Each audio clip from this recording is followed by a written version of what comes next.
Radiation கொடுக்குறீங்கன்னு புரியுது. ஏன்னா சுற்றி இருக்க இது கீமோதெரப்பி இது டாக்டர். ரைட். ஸோ இப்போ எல்லா ரேடியேஷன் பேஷண்ட்டுக்கும் நம்ம கீமோ கொடுக்குறதில்ல. வெரி ஃபியூ ஏரியாஸில் நம்ம கொடுக்குறோம். ஒரு முக்கியமான ரீசன் என்ன அப்படின்னா, சர்ஜரி பண்ணும்போது they will not remove only the tumour. இப்போ நாக்கில் கட்டி இருக்குன்னா நாக்கில் உள்ள கட்டியை மட்டும் எடுக்க மாட்டாங்க. அது எங்கே ஸ்ப்ரெட் ஆகும் கழுத்து பகுதியில் அப்படின்றதையும் சேர்த்து நம்ம சர்ஜரி பண்ணுவோம். அந்த சர்ஜரி பண்ணும்போது நோடு, அதாவது லிம்ஃப் நோடில் நெகட்டிவ்னு வந்துருச்சுன்னா கீமோவுக்கு ரோல் கிடையாது, ரேடியேஷன் மட்டுமே போதும். சில இண்டிவிஜுவலில் ஆல்ரெடி இங்கே இருக்கிற கேன்சரு நோடுக்கு ஸ்ப்ரெட் ஆயிடுச்சு, நோட்லேயும் கேன்சர் இருக்குன்னு ரிப்போர்ட்டில் வரும். அப்போ they become node positive for cancer.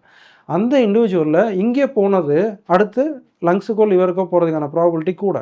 அதனால தான் என்ன பண்ணுறோம், கீமோதெரப்பி சேர்த்து கொடுக்குறோம். கீமோதெரப்பி என்ன பண்ணோம், we give it as an injection. It goes all over the body. அது லங்ஸுக்கும் போகும், லிவருக்கும் போகும், பிரெயினுக்கும் போகும். எது, அந்த ட்ரக்கு. அப்போது இந்த கேன்சர் செல் எங்கே போயிருந்தாலும் இந்த ட்ரக்கு போய் என்ன பண்ணும், அதை நியூட்ரலைஸ் பண்ணிடும். So patient will not get a cancer anywhere else இந்த பாடி. அதுக்காக தான் இந்த கீமோதெரப்பி நம்ம சேர்த்து கொடுக்குறோம். எல்லா பேஷண்ட்டுக்கும் கொடுக்குறது கிடையாது. Mainly we give it for node positive cancer. எங்கெங்கெல்லாம் பேஷண்ட்டுக்கு நெறி கட்டுறதுலையும் கேன்சர் போயிருக்கோ அவங்களுக்கு நம்ம கீமோதெரப்பி சேர்த்து கொடுக்குறோம். Okay doctor.